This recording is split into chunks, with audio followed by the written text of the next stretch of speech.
Now I invite the Grover sir, Tisar sir, everyone. So, sir, please.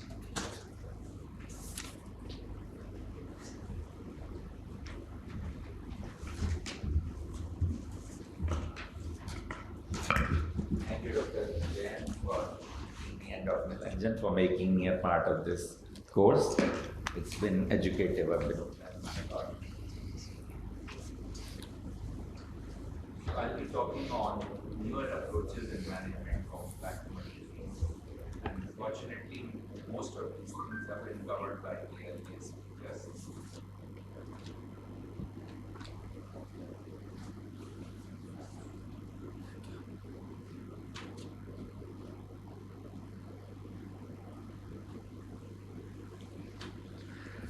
So I'll just give a little perspective on these and maybe revise some of those. So in the newer approaches in congenital NLDO, inferior turbinate infracture and balloon dacryoplasty are both old but increasingly being used. So I thought I could include them here. Endoscopy assisted probing is relatively newer, but Rituja has mentioned it. Maybe I'll show a video. Acquired obstructions, in-punctal obstructions, newer approaches include a much greater use of botulinum toxin in these cases, decreasing our rates of conjunctivodacrocystolinostomy very significantly. We were doing up to 10 conjunctival DCRs in a year. Now we hardly end up doing 3 or 2 or so. Then canalicular obstructions, the availability of trephines, and the conjunctival DCR is also handled with some newer approaches now. In the acquired nasolacrimal duct obstruction, again, endoscopic has become more acceptable over a period of time with success rates approaching external DCR. Then non-endoscopic transnasal DCR is also being used now, and transcanalicular recanalization is becoming better developed as a science and better recognized globally.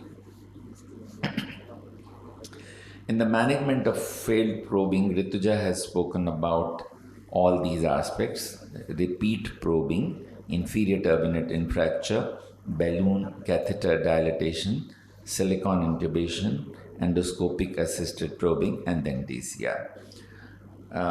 In the inferior turbinate infracture, she's spoken about the entire procedure. A good nasal decongestion is very important, particularly from the perspective when we, the ophthalmologists, do it. The ENT surgeons use almost 3 ampules of 1:1000 adrenaline in the solution of xylocaine when they do it, and they get a really good vasoconstriction before they do any of their procedures. And this was outlined rather well by Rituja. We'll just look at the inferior turbinate. You can see the prominence of the inferior turbinate as soon as you enter. This is the prominent inferior turbinate, and this is what obstructs our understanding. So once you have rotated it out, you can see how easily you can now see the probe and do whatever procedures or changes that you want to do. So it is particularly important in those cases where you're doing a repeat procedure.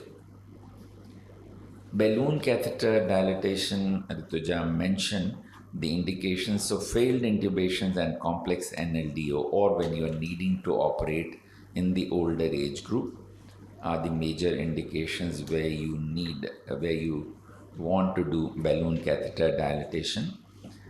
One, it allows a greater dilatation, and the forces are directed radially rather than longitudinal, and therefore it is a very effective way of dilating, and it is less invasive than silicone intubation.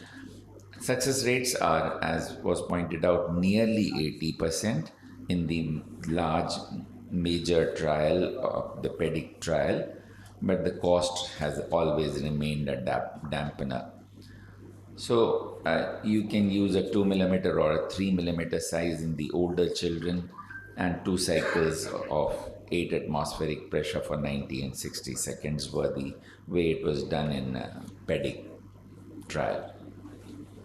And you can see how the balloon can be inflated to become larger once inside, and you can use those cycles for correction. Now, nasal endoscopy has become very important now in all the complex cases of endoscopic of congenital nasolacrimal duct obstruction, especially in tough cases. Now, in the congenital dacryocystoceles particularly, who come as infantile dacryocystitis with sac swellings, it is important to do an endoscopic examination because many of them are associated with nasal cysts which need to be tackled there. And success rates with endoscopic guided probing have become much better than probing alone, especially in repeat cases or tough cases. So endoscopic visualization is helpful, as we'll see. So as we pass the probe, after having done a decongestion, you see the inferior turbinate and you can rotate it out so that you can get a better view of the opening. And then when you realize that the probe is not coming out, it is ending up in mucosa, as in this case, you can use a sickle knife to open it, as we are doing here. You can see the mucosa being dented here by the probe, and we are using a sickle knife to open it up after we have rotated out, and now you can see the probe emerge.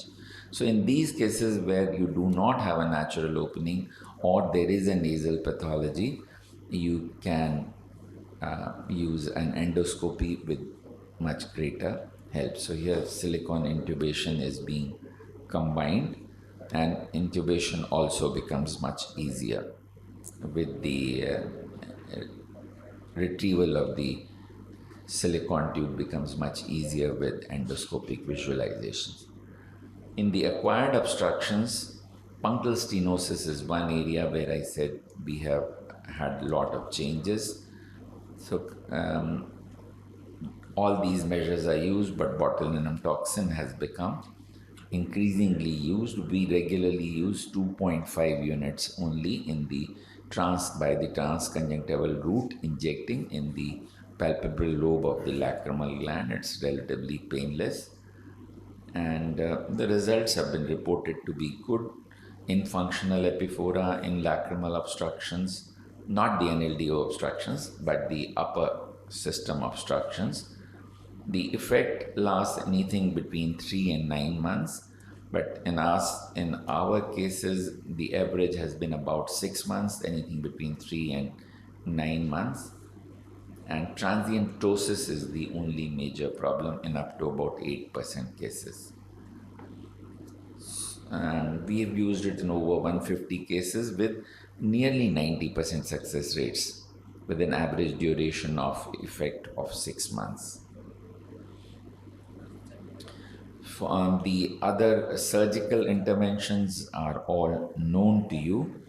Perforated punctum plugs is another thing that is available from FCI and can be used after you have done an intervention to open up a stenosed punctum to maintain it in procedure. The classical 3-snip you are all aware of, but there are transcanalicular endoscopic approaches which Dr. Jayant mentioned.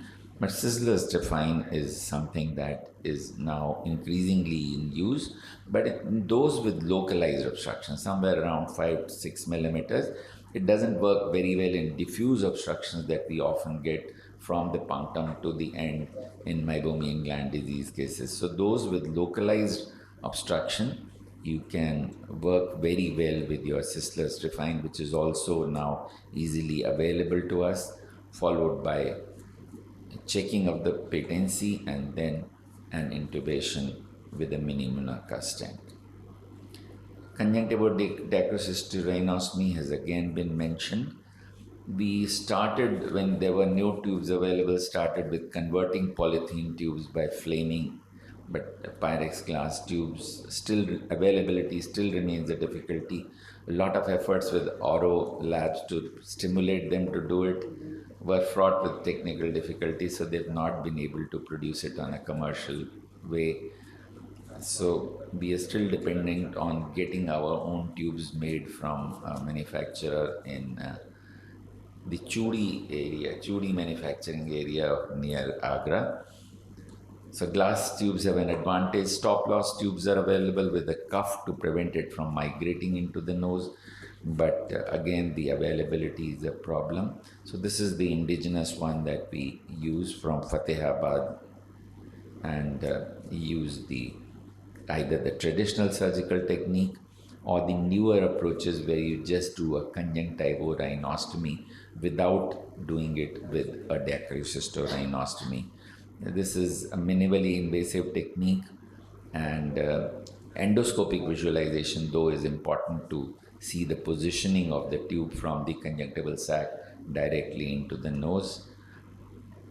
And you use something like a trephine or a big hypodermic needle in order to create that passage and pass your tube. So you need to have a support of the tube in order to be able to push it along the track that you have created, an internal support like a probe inside or something hard, and then you can push it through the passage that you have created with your trephine or needle, and then visualize it endoscopically to make sure it is not abutting against the septum and it is protruding about 3 millimeters, and it has a dependent positioning. It should have gravity causing the fluid to go through. So as you can see, we are now trying to position it, and you need to see its positioning endoscopically. And then you need to secure the tube. Of course, endoscopic and transcanalicular surgeries have become much better advanced. Transcanalicular laser DCR has not shown very good long-term results, with obstructions occurring in the longer run, and is less popular now. Endoscopic endonasal DCR, usually done manually rather than laser, with intubation or without intubation, have all now become more and more acceptable and are particularly useful when there is a nasal pathology like septum, or in revision cases, or as we said in congenital nasolacrimal duct obstruction. So endoscopic evaluation is becoming important, and increasingly we should all become a part of learning that all lacrimal surgeons should be familiar with the endoscopy. So increasingly the results with endonasal DCR are better. Thank you. I think these were some of the newer developments that I thought I should highlight. Thank you. If any questions to Prasad, please. So regarding the conjunctival DCR, you told about you are making the tube from the churika. You mentioned that. Manufacturer. Manufacturer, tube. One of our patients who was from Fatehabad, where there is an extensive glass chudi industry. Okay. So they made it for us and supplied in different sizes. We stimulated them to go make it commercially. They started making it, but then realized that there was not enough market, or they did not have the resources to come to the conference to market it. And we tried to get them attached to one of these other people who come regularly to the conferences, but it didn't work out. This is on a very small scale compared to the mass production of chudis that they do, so it will be very small proportion of their turnover. So it's very difficult to keep them stimulated to produce it commercially. Okay, thanks. So don't the ENT surgeons object when the ophthalmic surgeon goes in through the nose? Because you're in a... I think when they learned, they had to work with us. So when they started doing endonasal DCR about 15-20 years ago, we were the ones who gave them all the stimulus and gave them all the whereabouts for going ahead with it. Even now they need to have us with them for assessment to diagnose that it is indeed an NLDO obstruction. They are not very great at that. So I think it has to be a mutual relationship, and you have to work out those relationships. Madam, there is no such point of objection or something. We can work together for the betterment of the patient. Sometimes, in case of a acute decrositatis, sir, you can sit, sir, you can please. Sir, in some cases, there is a acute decrositatis, recurrent acute decrositatis. For us to do a external, it is very, very difficult and impossible. So repeatedly, every 15 days, 20 days, there is a recurrent attack, huge swelling. So in such cases, in one shot, ENT surgeon can perform. But main problem with this, always there is associated with some amount of scarring or some pathology on that. So if work together, if they work together or we work together, so we can put the silastic tube. There we can put the silastic tube. It plays a very crucial role for long-term follow-up and long-term success. So that in my ENT colleague, I just always we work together. So especially in a recurrent cases, if patient can afford, this is the best option. Is that the ENT surgeons can open up, then I can do all the things. Sometimes there may be growth also following recurrent attack. So it's not possible in a single shot by ENT surgeon. Then I just excise that one, make the flap flat. Then it will be easier. Then once it's drain it out, so and a patient under general anesthesia. Problem is the cost. The endoscope for endoscope and the GA surgeons, OT surgeons. Good morning, sir. Sir, we see that we are working in a medical college, so we take an ENT clearance before performing any DCR surgery. So in many of the cases, we see that there is a deviated nasal septum, and there is a tug of war between the learning curve of optal students versus that of the ENT students.